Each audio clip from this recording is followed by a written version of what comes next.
You are watching the virtual main stage, and I am so happy that you switched on because we now have another highlight.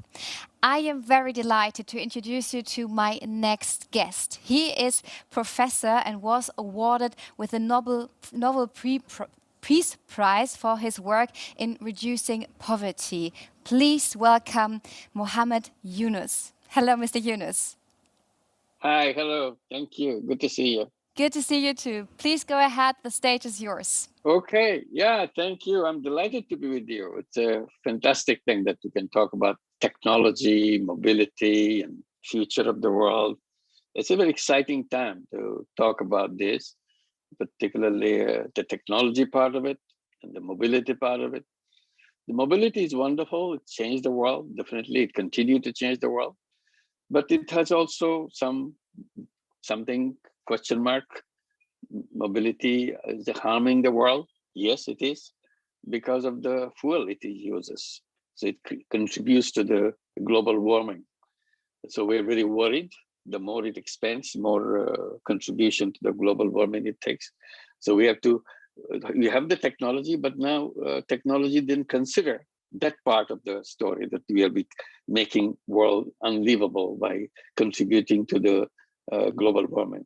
So needs to shift the whole technology completely. Technology is a wonderful thing, but at the same time, it has to have a holistic view. It's not just a simple mobility and let's do the mobility and focus on it. That's for everything. Everything that we do, we have to have a broader view of the technology and so on. Technology is a wonderful gift, a wonderful contribution of human mind to make things easier, faster, cheaper, and so on. But at the same time, we have to remember technology is driven by our own mind. Technology doesn't have its own mind.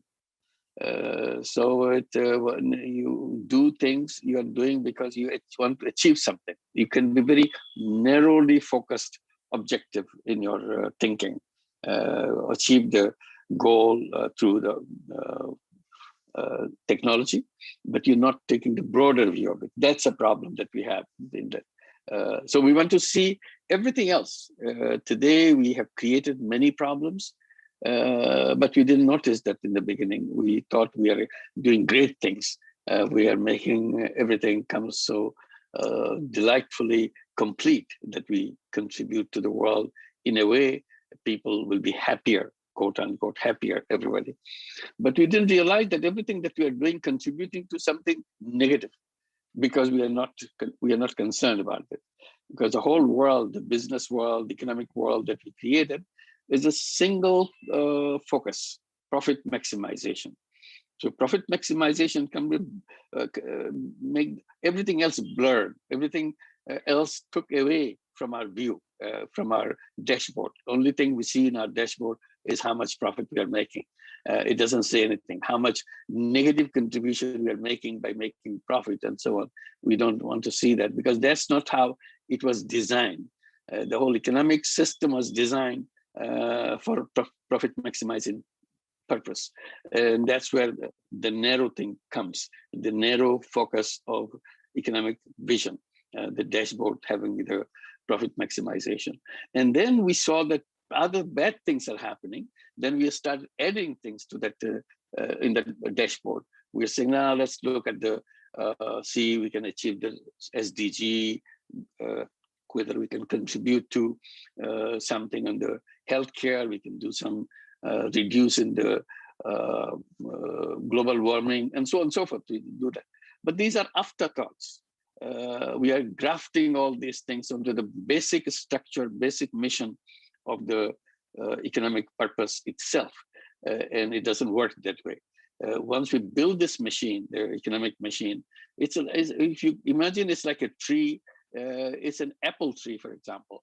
When we built the apple tree, we want to have the apples, we are getting the apples, but somehow we felt that not only we need apples, we also need coconuts. So we want to extract this coconut from the apple tree. So we are not changing the tree, we are expecting that the apple tree will give us the coconut. It doesn't do it that way. So we have to redesign a new tree, which will give us coconut, or have to have a different tree, coconut tree, and apple tree, so that we can have both apple and coconut. You cannot have the same thing from the same, two things in the same tree. It doesn't work in a way that it will become feasible. So these are the problems that we created. Profit maximization has taken us in a very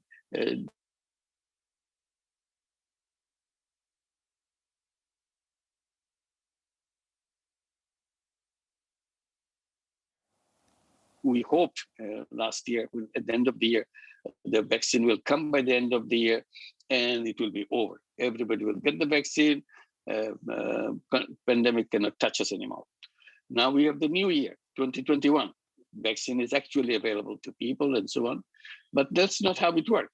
Again, vaccine continued to flow into the direction of the lucky ones. Lucky 10 countries in the world virtually get all the vaccines. And the remaining, all the countries have very little fraction of that vaccine. So this is why it happened. So we hope that vaccine will save us all. It is saving us. Those were the lucky ones who get the vaccines. But those who are not, they're not getting it. So what do we do? What happened? So vaccine is a knowledge. So we have the knowledge how to protect everybody in the world. That's a very simple fact. We now have the knowledge in the world to protect every single human being on this planet by using that knowledge.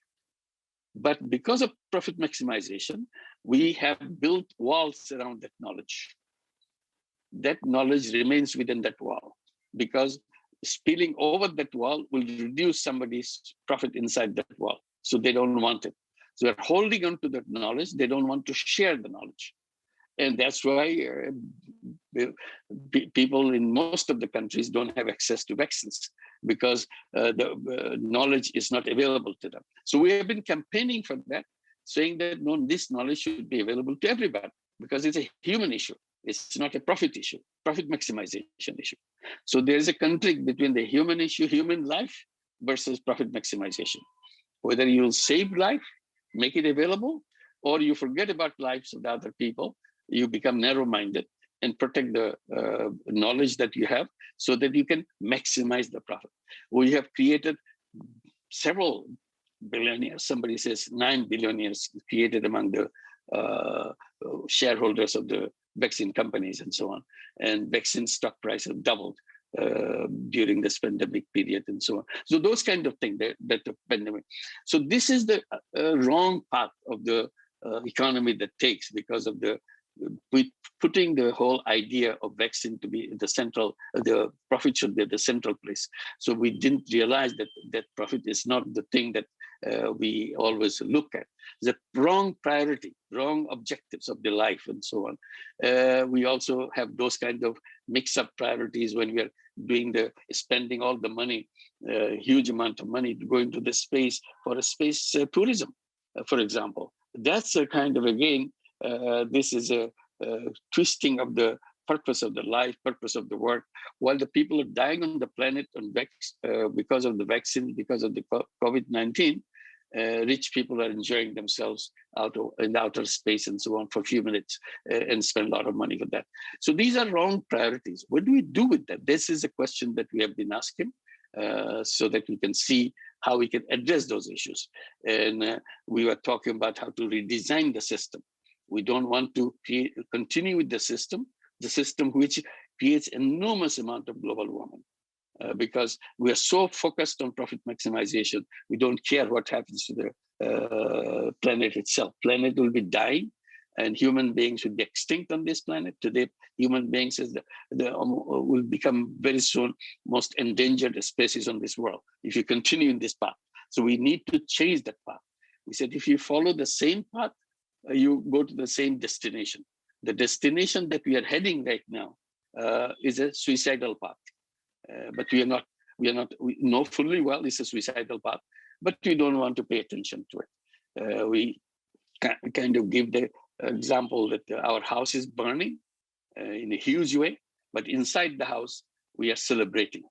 We're celebrating, we're having party of our global profit making, and also celebrating growth of the economy, celebrating technological achievements that we are having. But all happening inside the burning house, which will turn into ash very soon. And that's what the IPCC report comes up last August, last month. The IPCC report says it hardly has 20 years to reach 1.5 degrees Celsius. 1.5 degrees Celsius means we will be entering the red zone of our existence, that maybe it will be impossible to reduce the temperature after we go beyond 1.5 degrees and so on, because the system will be focusing, marching on in the direction of making it worse and worse. So it's a 20 years is nothing. That's all the time period that we can talk about, that we can look forward to. But we are not still aware of that. We are not being cautious about that. So that's where we're saying we have to redesign the entire thing that we have. Redesign the machine, the economic machine that we have right now. Pandemic has given us an opportunity because economy has slowed down. In some places, economy has stopped. So the train which is taking us to the suicidal path now has slowed down or stopped, and we are lucky to get off the train so that we don't go to the last station of this journey and kill ourselves. So this is our opportunity to create another train to take us in another direction. Old roads will always take us to the old direction, old destination. In order to go to the new destination, we have to build new roads. And that's what we're talking about. We are talking about creating a world of 3 zeros. 0 net carbon emission, 0 wealth concentration to end poverty once for all, and 0 unemployment by unleashing the entrepreneurial power in all of us. So these are only simple 3 messages. Three zeros.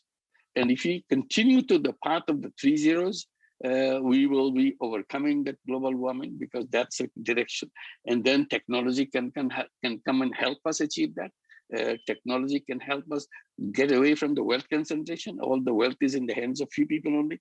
All the celebrations we are making only for few people, a handful of people. You can count them in your fingertips. This is the number of people, super rich. They hold 99% of the wealth of the entire world. The remaining 99% of the people in the world has access to only 1% of the wealth. And this divide, this distance between the people who have very little, 99% of the people who has extremely little, just a fraction of a fraction, and the 99% of the wealth held by 1% of the population.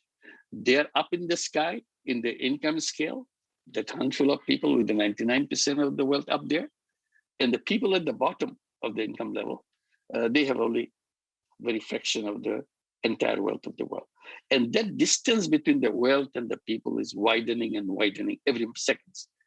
And that's a wrong system, because it's a ticking time bomb anyway. So we have to redesign the system so that we can bring the people and the wealth together. Now, wealth is one part of the world income scale, and the people are on the other side of the income scale. So all the people are in the bottom part of the income scale. All the wealth is in the outer space of the income scale. So how to bring it back? And those are the issues that we talk about. And we'll be holding our conference, which we do. We call it Global Social Business Summit in Munich. And you're all welcome to talk about it. Look what we are doing, and that's a thing to redesign the system. This is the time to redesign the system so that we can have a world which is not in the suicide path. It will be in the path of happy, peaceful world that we can build. And this will be something that we have accumulated lots of understanding, lots of knowledge, and we created a lot of opportunities for young people to do that. We emphasize on the young people to make sure they take the steering wheel of this planet. We are in a spaceship, so they should be sitting on this cockpit of the spaceship. Once they do that, they will take us in the right direction. Today, the spaceship planet is going in the wrong direction, the direction of the destruction, self-destruction. So we want to get away from that. So we are inviting all the young people to make that happen. And we are inviting young people to create tiny, tiny clubs, 5-member clubs. We call them 3-0 clubs. 3-0 clubs containing 5 young people meaning 12-year-old to 35-year-old. That's the young people. So that they can start thinking, designing, experimenting with how to create a world of 3 zeros. And we'll be discussing all these issues. in the upcoming the Global Social Business Summit right here in Munich. Thank you, and you'll be all welcome. Thank you very much. Thank you so much. I really, really enjoyed listening to your thoughts, and I'm happy that we also have the time to discuss your thoughts. So maybe talking about the system that you said that cannot continue like it is now, what will be the alternative? As I said, now is profit maximization is the central theme of everything that we do, as if that's the thing that human beings are born for, maximization of profit. I said, that's a very wrong way to define human being, that they are born for profit maximization. And in the process, all the wealth goes to only few people, because their system is built to make few people more and more wealthy in order to have a more global growth and economic growth and so on and so forth. So we have to redefine human being. Today, we define human being as someone driven by self-interest. That's what the economists will define human being, as someone who is driven by self-interest.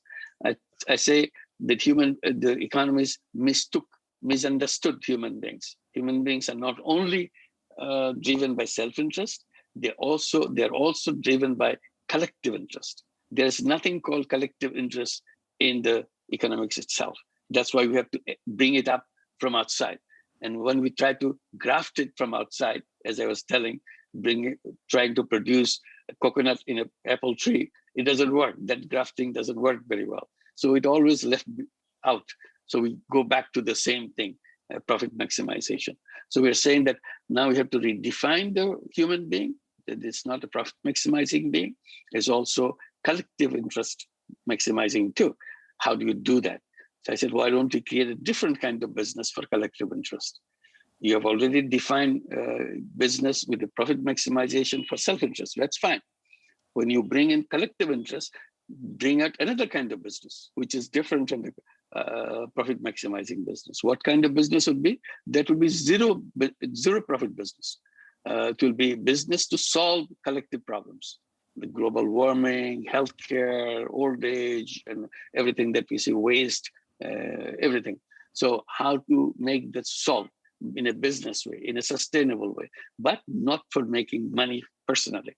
So that's a business not to make money, zero personal profit, to solve collective problems. And we have given them a name. We call them social business. It's a non-dividend company to solve human problems. And we have been creating all this social business around the world. And I will be discussing this, as I was saying, at the Global Social Business Summit. And many companies have joined us in creating social businesses as a separate business, not within the profit-making business. It's very difficult to achieve this goal of collective interest, even if you want to bring it in, because it doesn't match. It's always, system rejects it. System pushes it out. It doesn't continue to do that, because in the profit-making businesses, all the workers, all the people who work, they are in a war field, and they don't like kind of confusing orders. They said, okay, you have to maximize profit, and you have to do also some good to people, poor people, some good. They don't understand that. Very soon they forget. The whole machine is built for profit maximization. So they reject it. So it doesn't go very far. So I said, why don't we create a completely separate business? And the people who work in the separate business, they will be dedicated to achieving the goal of achieving those solutions that we are looking for. They're looking for the entire world.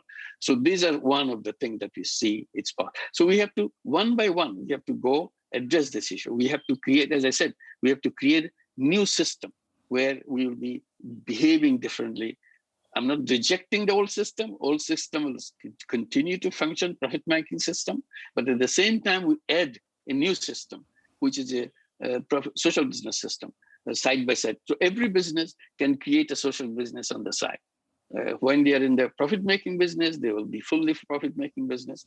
But when they go to the social business, they will be solving people's problem in a creative way. And human beings enjoy that part. And I keep reminding people, making money may be happiness. Making other people happy is a super happiness. So you can enjoy both. You can enjoy both the happiness of making money and super happiness of changing the world. And do you also maybe have the feeling that through the pandemic, people were closer together so that it was more about humanity because people were helping their neighbors out and everything, so that there was maybe a shift in society so that we're more sensitive for humanity? No, we are not. We're just opposite. Pandemic has pushed us completely in a different direction than what you said. Previously, before the pandemic, we were talking about the global village. You remember everybody said, now the technology has come and their world become a global village. We are all together. We're in the same boat. We enjoy each other. No distance. Communications makes it easy. The moment pandemic came, suddenly you started seeing that we are not a global village at all. We are actually some islands, very distantly located from each other, trying to distance from each other. So every country, every nation trying to protect itself. They couldn't care less what happens to other people. And that continued and continued, each one trying to protect itself, forgetting what others happened. When the vaccine came, it made it very vivid, very ugly. The lucky 10 countries wanted to get everything for themselves, forgetting everybody else. So today they control all the vaccines for themselves. Bulk of the production of vaccine goes to those 10 countries, and the remaining small part goes to the rest of the world. So this is, again, a very selfish way. They became very tribal.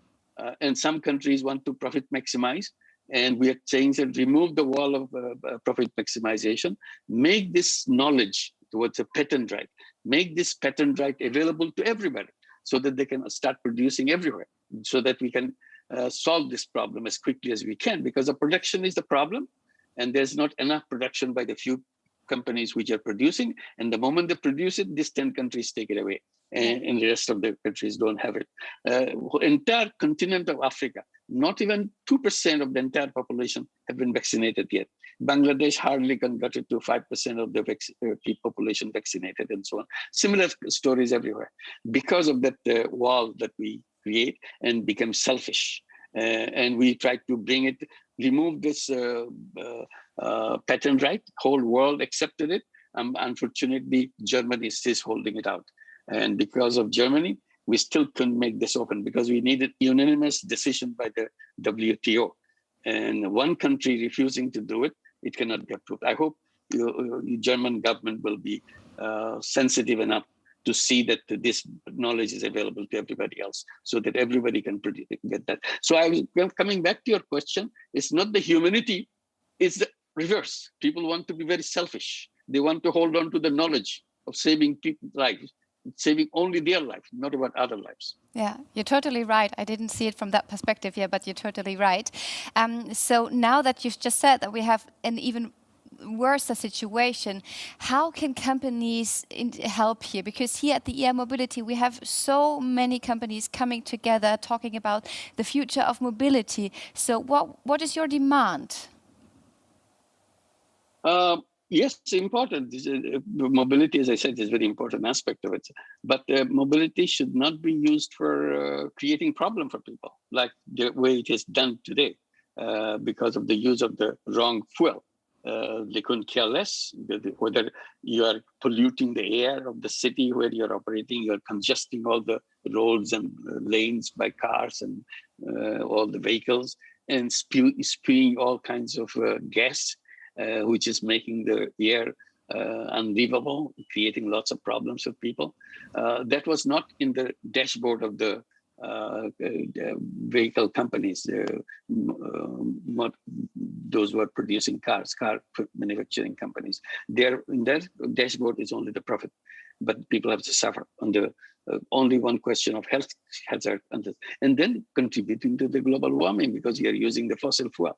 So after a long time now, we are talking about the electric cars. So in the meantime, we have done lots of damages, but it's still a long way to go. Not that we realize that we are damaging the planet. Let's close down these factories. Let's wait and build the electric, and everything will be electric immediately because we want to save life. That's not how we do. We have a 10-year plan, 20-year plan, or something like that, because we don't want to harm the profit maximization, knowing fully well that we are contributing to the wrong thing to the planet to make it go in the wrong direction. So the vehicle and the companies and so on, interesting. And all the companies are profit-making companies. And no matter what are the other things they say on the top of it, yes, we are for sustainability, we are for social benefits for the people. They will say lots of different things. But these are additional thing on top of this apple tree, grafting something. And that graft, as I said, it doesn't grow very well because the entire system is built for rejecting any other thing that brought in. It's a rejection of the different kind of elements that we introduce into the system. So that's where we're saying that companies can create, if you want to be helpful to the world, instead of just adding one thing or some more kind of public relations kind of declarations, why don't you create a separate company dedicated to the social business? Upfront, you declare that this company will never give any dividend to any of the shareholders because this is dedicated to solving problem in a sustainable way. Then the staff will be hired for that. They will be entirely dedicated to these purposes. They will not have dual purpose that, okay, we have to profit maximize and also help people, also contribute to this society, those kind of things. That I said is become more of a add-on rather than a real trust of the entire company. So I suggest that companies can do good by creating social business. Some companies have created social business. That's what we'll be discussing when we meet in the Global Social Business Summit. So please tell us more about yourself, because that is exactly what you did. You built a company to help other people. You built a social business. Can you tell us more about it, what you actually did? Yes, we created lots of companies, not just one. The one which became particularly known globally in the beginning, that's what we're focused on, is a banking company called Grameen Bank, or Village Bank. Grameen means village in Bangla. So the Village Bank, which is dedicated to bring financial services to the poorest people in Bangladesh. You see, the banks are created for profit maximization. And profit maximization is guaranteed if you have a rich client. The more rich the client is, the more you get, because you invest in a secure way to a rich client and you get profit in a secure way. So you don't pay any attention to the lower end of the income level. Unfortunately, that's where the real people live, at the lower end of the income level. And that is completely away from the radar of the banking companies. So we created different banking company, which serves the people who are rejected by the conventional banking companies. And we focused on absolutely the poorest. Not only we are looking for low income, we said we focused on the poorest people in Bangladesh. Bangladesh at the time when we began was extremely poor country. And we are looking for the extremely poor people in the extremely poor country. So you imagine what a hurdle it was. So we created that company, and it worked. We gave loans. We started giving loans of $5, $10, $20. It's an enormous amount of money for them. They couldn't even believe that anybody could really hand over such a huge amount of money without any collateral, without any legal papers, without anything, just based on trust. And everybody shouted at us, "Oh, you'll never get your money back." I said, "I'll try, see what will happen." Luckily, it worked. Every penny came back, and we continued to do that. We created a bank out of this, and it expanded all over the country. It focused on women. Not only we are looking for the poorest people in the rural areas, we said we focus on the poorest women in the rural areas. So we started with the women.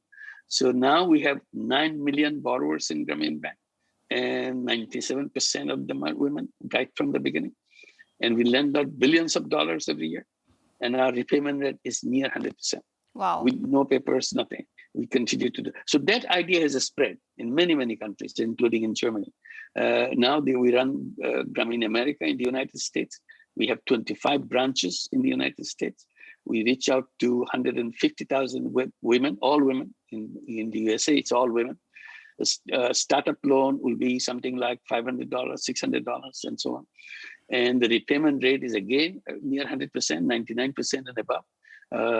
And we have given over $2 billion in the USA in the last 12 years. with exactly the same result, with giving back in 100%. So that idea of banking can be done with the poor people.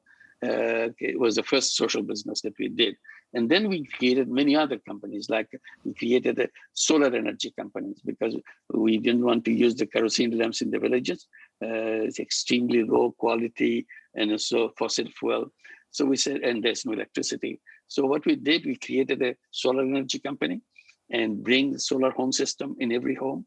We say, you give us the money that you spend on your kerosene every month, and we give you solar energy. Every month you keep paying in the monthly basis the kerosene money that you spend. And after 3 years, it's all paid up. After that, you don't have to pay a penny, but still you have your own system. So that became very popular. And millions of homes in the rural areas in Bangladesh where there's no electricity took into the solar energy and so on. So we did that. We brought clean energy in the villages. At the same time, people were very relaxed that they can have this continuity of the electricity with the telephones and other things that can bring it to them. So this is another social business. We didn't do it to make money for ourselves. We did it to solve the problem of the people and the planet by bringing replacing the kerosene, this fossil fuel, by replacing it by renewable energy like solar energy. We create a healthcare system of our own to bring healthcare for the extremely poor people. We have a healthcare system with the healthcare centers in the villages, and we'll have the hospitals chain in the villages, not for making money, but to solve the problem of the people and so on. So this is another one. So we have created several other companies, bringing the weaving of the fabrics to those who are the weavers, have a very, very poor life. So we want to make sure they can have, they introduce in the modern businesses. So we took their fabrics, turned into fashionable dresses and so on. I myself, just now I'm wearing something produced by those weavers, and I always wear something produced by the weavers to support them. So we created a company to promote their products as a social business, and we have a chain of stores which we do that, and we have joint ventures with Danone in France to bring nutrition to the malnourished children in Bangladesh. This is another one that we continue to do that, and then we have joint ventures with many other companies like Uniqlo from Japan, McCain from Canada. Each one created, as I was suggesting, a separate social business. Yeah. So we are promoting all these things, experiences that we come. So we are inviting all the companies to try the same thing. Just you don't have to remain engrossed only in the profit making. You can also address the things that are happening. You are familiar with it, but you thought you can donate something. I said donation is good, but the only problem with the donation is donation money goes and never comes back. Yeah. So you have only one time use of your money. If you can use this money in a social business investment, then it continues to work and work and work. It's unlimited use of the same money. So it becomes very powerful. So we're inviting them, and instead of going the foundation way, charity way, why don't you come out with a social business fund? And invest it, and money comes back and so on. Yeah.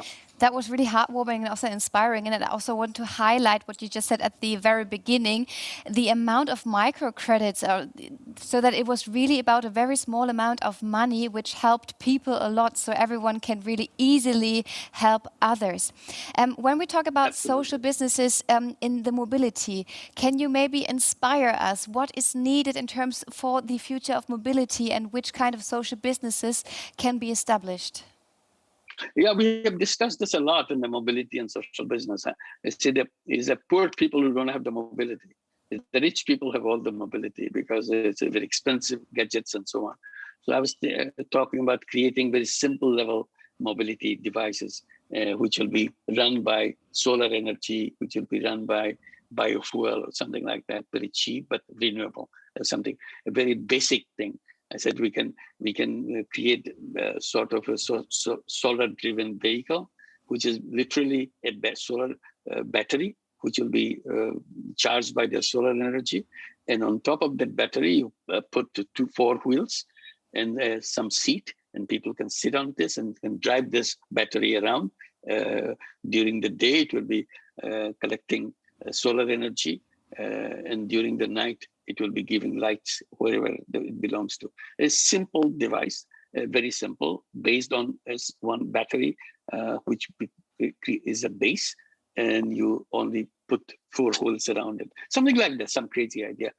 So make it something very simple, which will be driven by either solar or battery powered, and can help give mobility.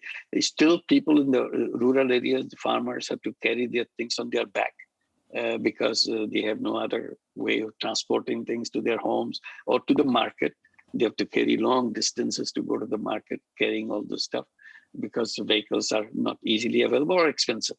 So why don't we bring that make simple devices? Once we pay attention, many of the technologies, brilliant technologies can be brought in. I'm not a technology person. I don't know how to do that.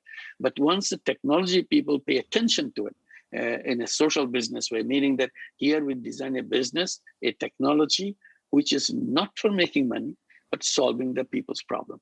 Like you mentioned mobility, I can also mention healthcare. You know how many people are deprived from the healthcare? Just because healthcare is not available to them because it's all profit making, or a charity healthcare. Charity healthcare remains stuck in wherever they are because they are always dependent on getting donations and so on, and donations are not easily available every time. And you spend a lot of time finding the donation rather than running the program. So I said, why don't you create a social business healthcare program? So healthcare program as a social business will be a massive help for the people. Look at the United States. The United States, the richest country in the world, still they don't have a good healthcare program to reach out to every single citizen of their own country, not other countries, their own countries. I said, why don't you create social business hospital system in the United States, a healthcare system? It's not a charity, you're not giving away. You design in a very simple thing.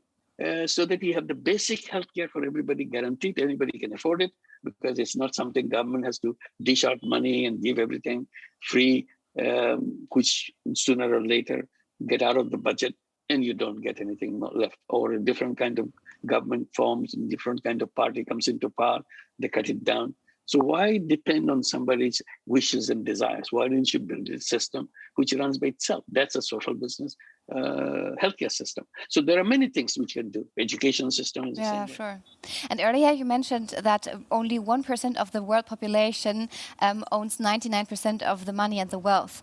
So when we establish social businesses in the mobility sector, do you think we can reduce this and make it more fair for everyone, and also maybe do an impact on having a world shaped with zero poverty and zero unemployment? Yes, definitely. This is what 3-0 we talked about. Basic thing, as I said in the second zero, that is zero wealth concentration. The third zero, by reducing unemployment, zero unemployment, by unleashing the entrepreneurial ability in every human being. You see, the conventional economy is based on labor force. You have to hire people. You have to have factories, people will come and you pay them. And all the young people going to school, hoping that they'll get a job. And government is always promising job, encouraging everybody to create jobs. Anybody who creates job, government give them facility because job is the ultimate for human being. I say this is a wrong direction. Human beings are not born to become somebody to work for somebody else.